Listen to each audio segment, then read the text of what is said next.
Hello, everyone. I'm Joel Mickey. Guess I got to thank every time because my title keeps changing. I'm currently Director of Market Design and Development.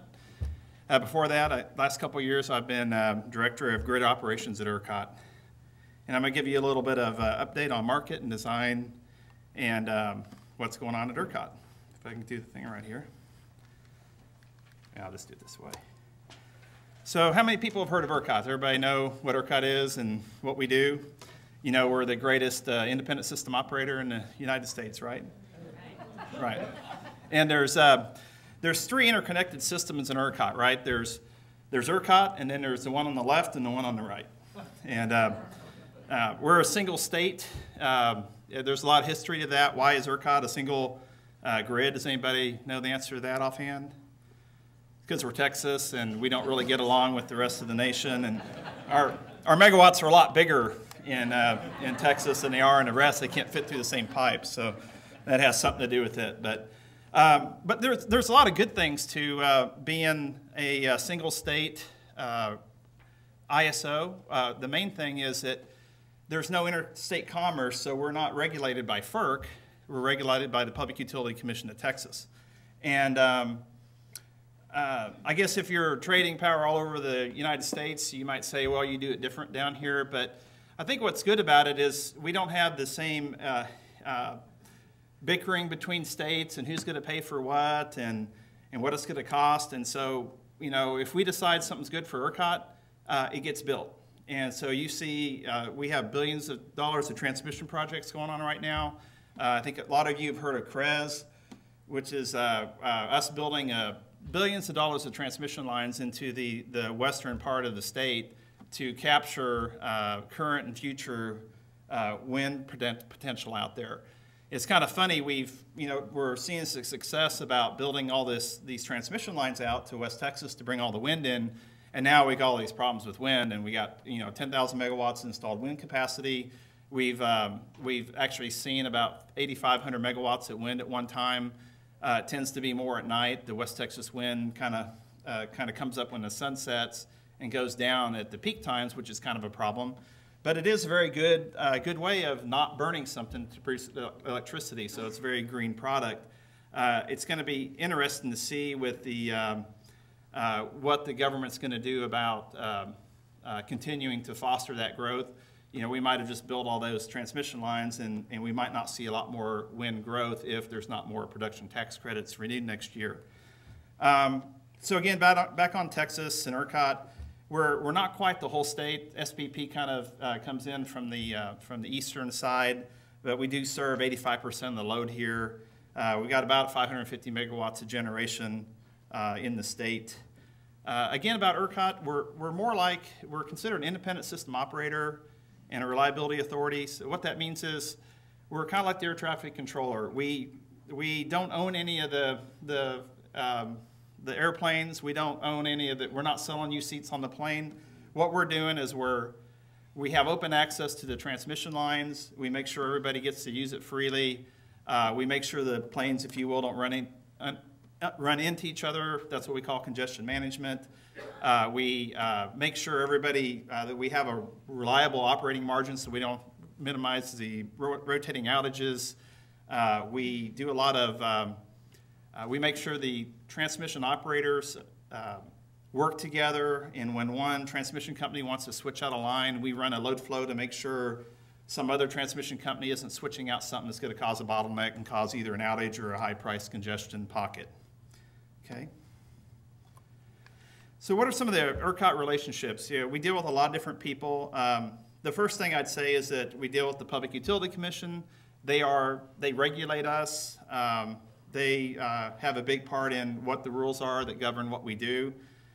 There's also an independent market monitor that is actually through our budget, but they're independent of us, and their job is to kind of watch the market and make sure there's no anti-competitive behaviors going on, no withholding, no one with market power creating a high price that is not fair, those kind of things. They also even watch us and look at make sure that we're not overly being too reliable, so to speak, which is costly to the market.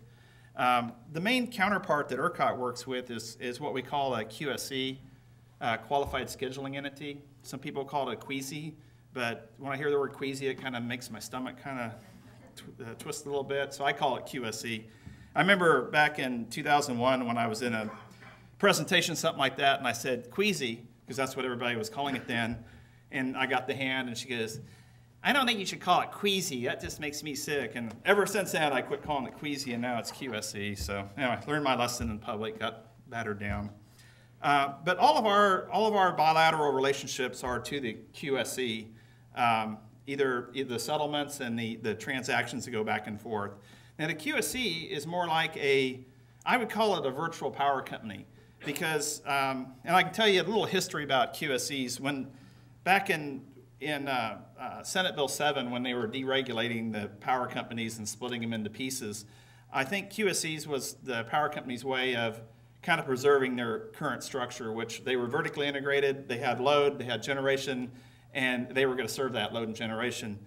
And now a QSE can be any load and any generation. It's not physical based, it's more virtual. So a QSE to me is a virtual power company that collects generators and collects loads through LSEs, and then puts a schedule together that they send to us, that then we add up all the QSE schedules, and then we can see if there's enough power being planned to be generated for the next day, and then we can take our reliability authority actions to make sure there's enough power in the right places to serve the load for the next day without any kind of problem. So after the QSE, you have load serving entities, or LSEs, that are collectors of retail electric provider services. You also have power marketers that generally market power. They don't necessarily have a certain area, but they're just another product, another entity in there that does trading, takes positions, buys and sells power to different LLCs or to the QSEs. Then you have the resource entity, which is, we say resource entity instead of generator, because we can also consider a load that is going to reduce their load to be a resource, or to generate or to free up power to go back on the grid. So resource entity is the name we came up with to not be specific. We have a TSP, which is transmission service provider, DSP, which is distribution service provider, and of course the consumers. The data flow, the TSP to us is all of the transmission line readings, the volts that are on the line, the amperage that's going through the line. We get the substation status information of breakers and stuff like that. And that all feeds into our EMS system, or energy management system, that calculates what the flow is on all the lines. And then if we see a line that's starting to overload, we can then rebalance the generation to unload that transmission line. And then from the DSPs, or distribution service providers, we're getting the meter information. And Texas is far ahead of the rest of the curve of the nation, in that in all of our competitive areas we have AMR meters, or advanced meters. You might have heard them as smart meters. We're actually getting 15-minute data from all those meters, so we can settle on a 15-minute basis. So we're advanced in that respect also. We also manage a real-time market. Real-time market is 15 minutes currently. We have a 5-minute dispatch of the generators, and then that sums up into a 15-minute load-weighted average price that people pay on. And so every 5 minutes we're looking at what the generation that needs to be produced is, and then for the next 5 minutes we're using regulation to respond to any changes between that next 5 minutes. And then we run another SCED run, Security Constrained Economic Dispatch, and then we find the most economical way to serve that next 5-minute load, and we do that all day long. Also, a feature of our system is we are an energy-only market, which means that the energy and the capacity prices should be reflected in these prices. And there's currently an offer cap of there was an offer cap of 3,000. And recently the PUC just increased that to 4,500 for August 1st. And there's more talk of raising it even higher, which is I'm going to talk about even more in the next few slides. We also, in real-time prices, you really can't take them back. And the market monitor is looking at, to make sure the market is competitive, if someone puts in too high a price, but they're not part of a competitive constraint, the PUC or the IMM could take that money back, but then you'd have to recalculate all its prices. So instead of doing that, we have what's called a real-time competitive constraint test, where we mitigate certain offers. If there's an offer out there for a generator and they're the only ones that can solve the problem, then we will calculate that and cap them at a certain price so that price can still stand. We're working to make that better, because right now there's a lot of input that it is too, it says there's not a competitive constraint too many times, and it over mitigates. And that does cause us concern, because we do want to get more generation built here, and we do want the generators to make money. We want the load to get served cheaply, but got to be fair all around, and there's nothing perfect about how it's probably being done now, and so we're working on trying to make that better. Next slide. So this is just a graph of what the real-time market clearing prices look like. This is what we call a contour map. Shows the different colors, gives you a real clear picture of where prices are tending to fall at. On this particular day, most of the state was in the the $32 range in this case, and then you see as you get out into the part of West Texas there where all that load growth is going on, the prices are significantly higher. And again, I'll talk more about that here in a second. We also have, when we went to nodal, we also created a day-ahead market. And the day-ahead market really works the same time as the real-time market. It's just day-ahead. It allows people to, it's voluntary, so you don't have to participate. But if you do, it's a good place to hedge your prices and reduce your exposure to real-time. One of the features of our day-ahead market is co-optimization of energy and ancillary services. And that's a fancy word of saying, if you can buy one, if there's substitutability between different ancillary services, it will pick the cheapest one that can do the job, and instead of just picking whatever that ancillary service is. So if non-spin is cheaper than reg, it will buy more non-spin and use it as reg, and vice versa. It also allows power plant operators, if they haven't sold their production off ahead of time, they could bid it into this market here and see if that would select them to come on or not. I think that's enough of day-ahead too. So resource adequacy. Has anybody been hearing any talk about resource adequacy in Texas lately? Just a few? Okay, yeah, it's really not a big deal. It's really not. We'll just turn off the lights if too many people are using lights, but the Public Utility Commission and the regulators and the legislators get mad when we do that. And I get mad too, actually, but the bottom line is when you're operating a grid like this, you absolutely can never let the generation and the load not match. It's the laws of physics. Power in has to equal power out. If it doesn't, you go down. And so ERCOT has a job that if there's not enough generation to serve the load, they have to start shedding load until it's equal again. So we're just changing modes, in my opinion. Normally we follow generation to the load until we run out of generation, then we just start following the load to the generation that we have. But unfortunately, politically, it's unacceptable. And I say from an operator that that's all we have to do, and that is all we have to do, and we're not afraid to do it, and we will, so we don't have a blackout, which is really, really, really bad. But it does cause problems, and so resource adequacy is a very big concern right now. And when you look at our annual growth here, you see in 2003 we were at 60,000 megawatts. We're now peaked out at 68,000. Texas economy is growing. It's growing fast. A lot of the other areas of the country is not growing near this fast, and we're starting to see a problem. And I'll go the right way now. So this is a CDR report, stands for Capacity, Demand, and Reserves, that comes out every month, or it comes out once a year, and I think we've got some intermediate reports come out. It's called a SARA report. But the red line is what our forecasted demand is. The dotted line is what we say we need in reserve all the time, because if you add up all the capacity, it's never all there at the same time. There's always something broke. There's always something derated. Whatever, that ERCOT's market has decided 13.75 was the right reserve margin.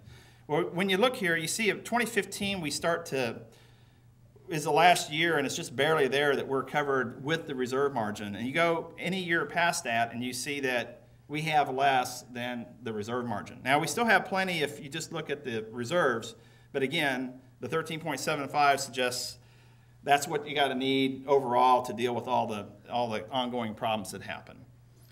So what are we going to do about that? Been a lot of talk at ERCOT. We decided to commission a study, went out for the RFP, competitive RFP, to see who could answer these questions for us. And we had 3 questions that we had on the RFP. The Brattle Group, which is based out of Boston, was the group we selected. They're very versed at this. They've done this at a lot of the other ISOs. And we asked them, we said, I won't read this. We asked them, what's our problem here? We're not getting enough generation built. We think we're seeing a problem. And they came back with a final report June 1st, and they said, and I'll kind of read this just because there's a lot of little things here. New investment in ERCOT is impeded by low wholesale prices. And, I know this is more of a retail group here that is buying power. You might not think they're low, but they're low from a generator point of view. The prices are not high enough for anybody to want to build new generation here, basically, or generally. And so that's too low if you want to always have it available. It's compounded by the fact of low natural gas prices. And why are low natural gas prices causing a problem? Well, you take low natural gas prices times the heat rate to convert it into electricity, and if it's a low number, there's less margin on the production of that electricity than there is at a high price. At $6 an MMBTU, there's 3 times roughly the margin on a generator making that product than there is at $2. And so again, they're not making money, and there's not a lot of desire to build new power plants here. Also, our current energy-only market is not likely to support sufficient generation to meet the resource adequacy target, according to Brattle. Reliability targets could be achieved with significant increase in the price-responsive demand, but that's going to take years. Again, from our experience, no one really wants, the prices are cheap enough that no one really wants to do anything, and I'd kind of equate that to like gasoline prices. Everybody thinks gasoline prices are too high, but they're really not from an economic point of view when we're not all driving Priuses and electric vehicles in here, right? My wife still got her 1-ton, pickup to drive her horses around. It gets 10 miles per gallon. So I guess prices aren't too high, or we wouldn't have that vehicle right now. So the prices are low, or relatively low, but they're not high enough to bring in new added investment. So either the prices need to go up, or we need to start having a way to separate the energy cost from the capacity cost, and by possibly having what we call a capacity market, where we can incent people to build those and have a longer horizon for the price signals for a generator to go to the bank and say, here's the money I'm going to receive from this capacity payment, and now they'll maybe be interested in loaning them the money to build that power plant. So Brattle came up with kind of 4 or 5 different options. It kind of boils down to, do we stay with a pure energy-only market where we really rely on the market to decide how much power is going to get built? And if we go that route, we've got to drop the requirement for the 13.75 reserve margin. We got to live with it, and if prices get high, there needs to be some kind of responsive demand side to keep the two in equilibrium.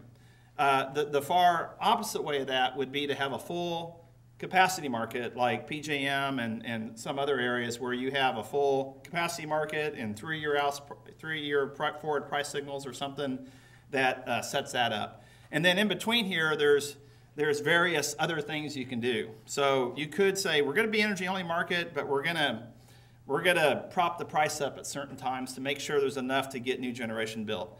Or you can say, we're going to have an energy-only market, but we're going to have some kind of a lower floor for reserve that if the market doesn't bring it on its own, then maybe ERCOT or somebody is going to take some kind of manual action and build some power plants or force some demand response or whatever.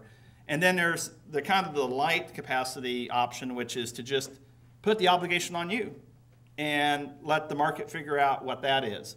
But when you put the obligation on you to worry about capacity, then you have an option of either trying to use less, or you have to have a bilateral market to buy that capacity, or you might say, well, ERCOT, we'd like you to do it and have a centralized capacity market where we can have price transparency and stuff. So a lot of times if you go to that first step, you might end up with the next step, which is some kind of centralized capacity market. And then, so right now the Commission has been talking about this a lot. It's on their minds, and if we stay energy only, we've got to decide how we're going to deal with not having possibly a 13.75 reserve margin. If we go to a capacity market, that will be a totally new departure from what we were trying to do, and there's going to be a lot of time and a lot of expense and a lot of talk about how to create a capacity market. You know, if you look at where there are capacity markets, you'll have people say they're wonderful and it's on the way to go. You'll have other people say, you know, it doesn't work, it didn't really help, didn't do what it's intended. I'm not going to take a position on that. ERCOT can do whatever our regulators tell us to do, and we'll go from there.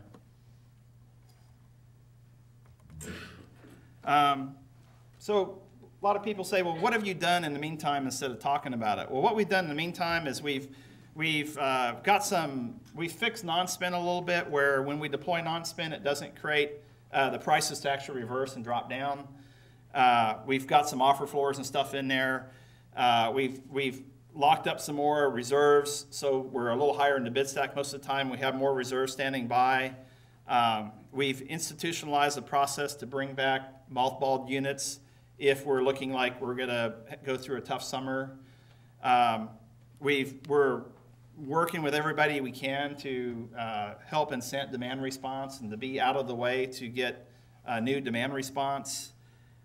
We've created a new emergency service that is 30 minutes instead of 10 minutes support time to hopefully bring in more industry that can shed their load in 30 minutes. We've done this Brattle Group study. We have a forward price calculator that is kind of trying to give you a little bit of a forward price signal on what the 15-minute or 5-minute price is going to be in the future. And we've raised that, and I say we, it's really the Commission raised the system-wide offer cap to 4,500, and it's talking about raising it higher. And you know, I meant to say this kind of on one of the first slides. When we say ERCOT, you know, we were having this conversation this morning. There's 3 ERCOTs. There's ERCOT, the ISO, and the physical area. There's the physical area of ERCOT. There's ERCOT, the ISO, which is me and the people that work at ERCOT. And then there's the ERCOT market, which is, you know, all of you, and it's the stakeholder process and all that. And we a lot of times use those terms interchangeably, and you just might want to keep that in mind when you hear someone say ERCOT. You have to think, is this ERCOT the ISO, or is this ERCOT the stakeholders doing it, or is this an ERCOT regional issue? And so Brattle studies, let's see, did I get this right here? So I guess that's it on the resource adequacy stuff. And I guess we're going to hold the questions for later, but if you have any, I'll be glad to answer those. So next topic, has anybody noticed that the prices are higher in West Texas than other areas? Okay. Any of you have load out there? Is that why you noticed it, or just noticed it because you look at the map? Okay, so what's going on there? I guess the bottom line is there's a lot more load in there in the last few years because of, mainly because of oil field activity. And this map right here shows the top 7 costly congestion points in Texas right now, and 5 of them are, the highlighted ones are just West Texas constraints. And I won't go through all of them because it's all in our ERCOT short nomenclature, but these are all describing either devices or lines or such out in West Texas. And the binding element is whatever the device is that is causing that contingency. And so to explain that for a second, let me tell you how we operate a power grid. So if you have a transmission line and it's good for, you know, 100 megawatts, and you're loading it up to 100 megawatts. That is called loading it up to its thermal limit. That's how much the line can actually handle before the line gets too hot and other bad things happen.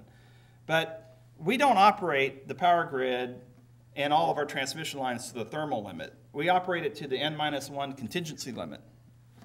And what does that mean? What that means is, we don't just have one line out there, we got thousands of lines.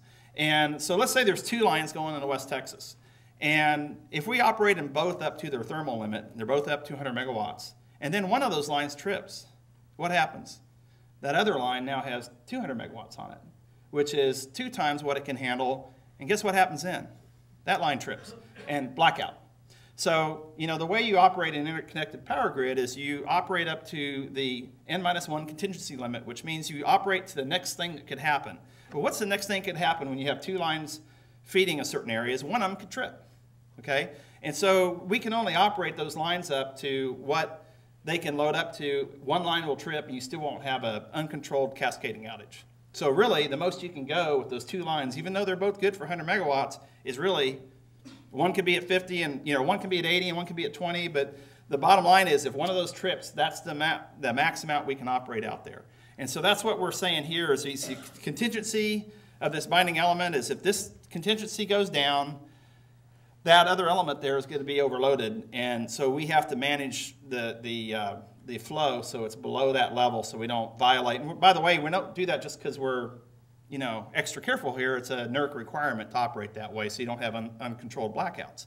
So some of the things we're doing is, before I get to what we're doing, this is just a graph of what the price spread is between the west load zone and the west hub.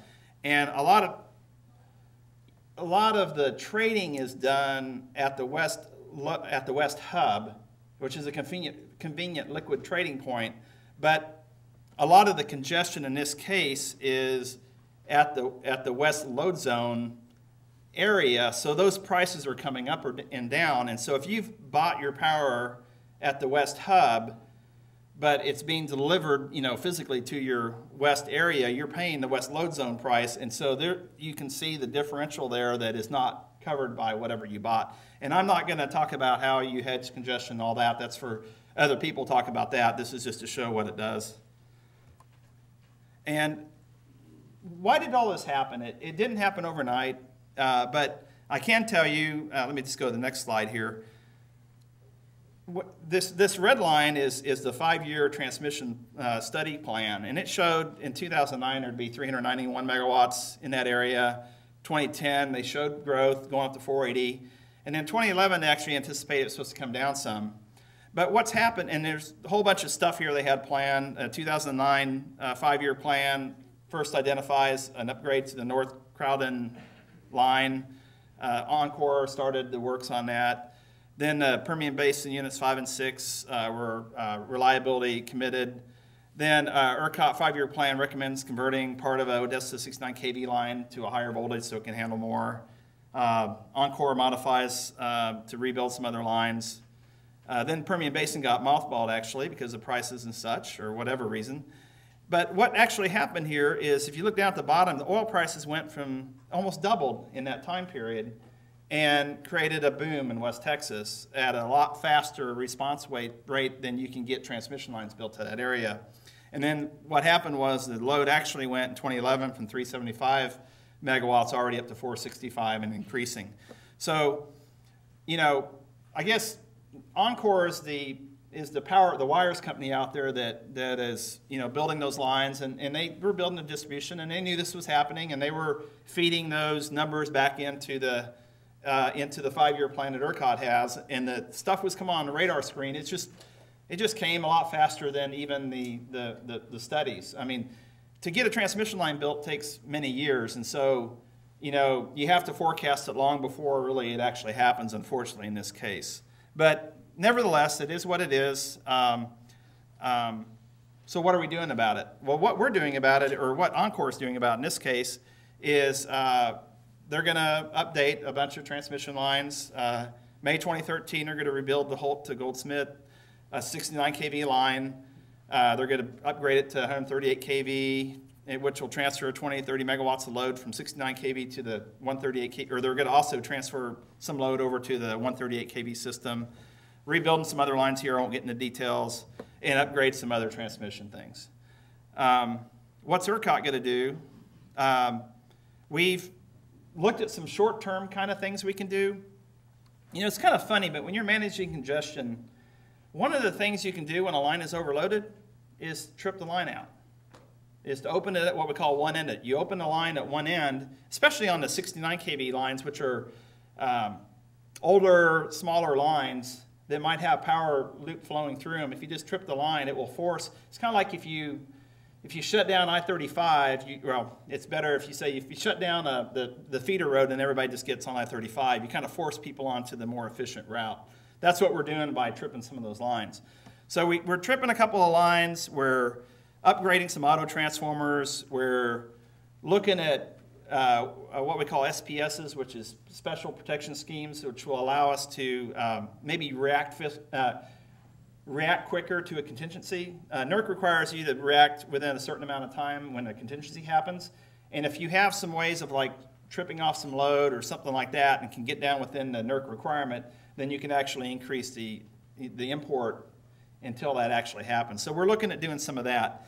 But I would say that there is no big bang fix out there right now. These are all whack-in-the-mole kind of things. We open this line, and it fixes a little bit here, but it kind of then moves some power over here. Then we upgraded this line.